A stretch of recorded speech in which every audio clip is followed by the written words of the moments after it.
Welcome to LA55 Customs. Today I'm going to show you how to change out a fuel pump in a 2004 Ford Mustang. This is the 3.8 liter V6, and here's your fuel pump. That's the new one that we're going to be putting in. It's a relatively easy job. It's a little bit time consuming, but not too bad. So let's get underway. First thing that you're going to want to do is disconnect your battery cable. That's just for safety reasons. Go ahead and take off one of these. Terminals, doesn't make a difference. Just go ahead and remove one so it doesn't complete the circuit.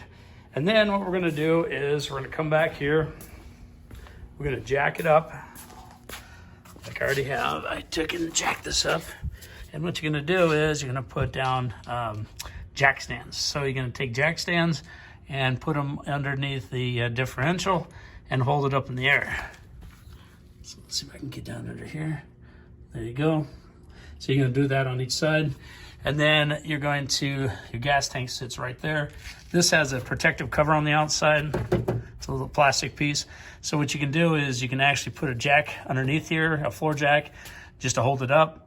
Because what you're going to do is there's a bolt right there. And then there's one in the very back of this strap also.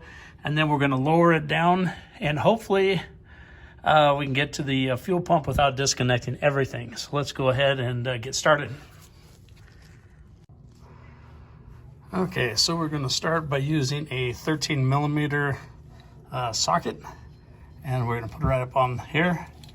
And we're going to take off the first strap, and it goes all the way to the very back here.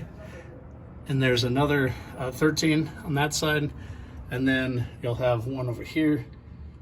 And then this strap here does not have a bolt on the other side. But I went ahead and changed out the fuel filter. That's where your fuel filter is located. I did that yesterday, and so we're going to drop this down, and hopefully we should be able to get to it without disconnecting everything. So let's get underway. Okay, so I took out the 3 bolts holding up the gas tank, and I started to let it down, which is nice because the driver's side will come down, keeping the other side still intact.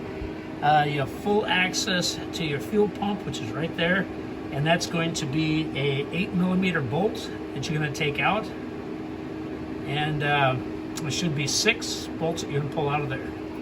So let's get started.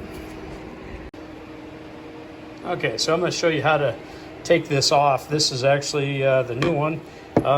This gives you a different perspective of what it looks like before you get underneath there and start taking these bolts out.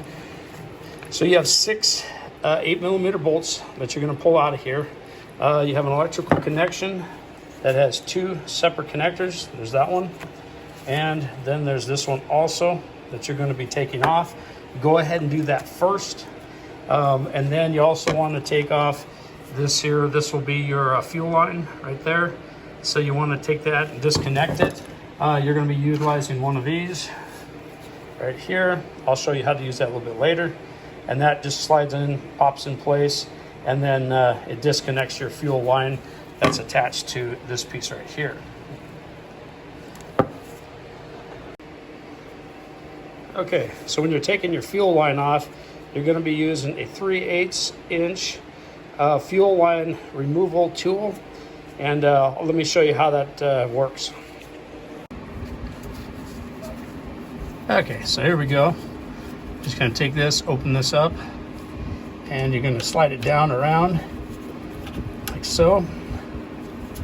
And then what you're going to do is you're going to take it and slide it into place.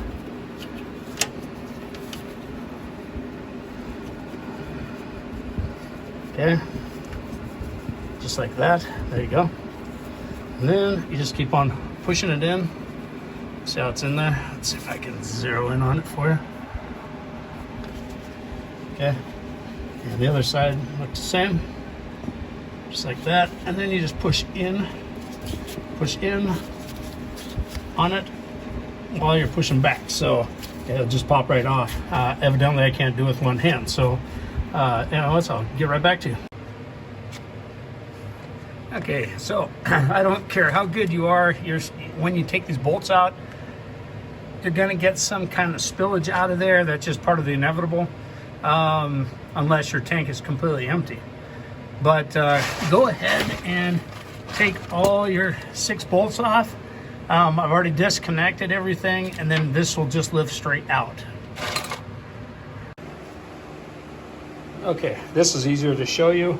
Now, when you're ready to pull out your actual pump itself, there's 2 tabs on each side. So you got this one here, and you got one on the other side, the opposite side here. And they have to be pushed in. So you'll take it and you'll push it in like that. And then you just pull straight out. So this whole thing will just lift right out. Fairly simple. You know, make sure that your filter, this is your pickup filter right here, is completely open, not obstructed, and you're ready for installation. So I can honestly say that I found the problem. Take a look at here. This was severed off. So when I pulled this out, it was in 2 pieces, and that was also broken. So just over time, it gets old, brittle. It starts to crack, break. It's just a common thing that happens in older vehicles. So we have the solution. We'll put in a new fuel pump, and that should fix the issue. Okay, so one more thing before you go ahead and install the new fuel pump. You want to look down inside your fuel tank and see if there's any kind of debris, anything that might obstruct the new fuel filter. Everything looks pretty good there, so we can go ahead and reinstall the new one. Okay, now that you got everything hooked up, so you got your fuel line popped back in place, you got your connector over here hooked up, and then we got this one hooked up over here. If you have fuel in here, I would probably start the thing, just because by the time you put all this stuff back, and if it doesn't work and you have to relower this thing down, it takes time to do that. So let's go ahead and start it. I know there's at least a good quarter of a tank in here, and let's just make sure that that it starts up. Okay, here we are inside the Mustang, and so what we're going to do is we're going to insert the key, turn to the on position, and then we're just going to let the fuel, since it's an electronic fuel pump, we're going to let that funnel the fuel through and give it a few seconds, and then we should be able to crank it over and it should start if it's all fixed. Oh, there we go. So that was the issue with the no start. So anyways, it's running good. So let's go ahead and put the gas tank back in, put the straps back on, bolt that down, and we should be done. Hit the like button, subscribe to this channel. I've got a ton of videos that we're putting out on a weekly basis. We're doing some giveaways. So have a good day.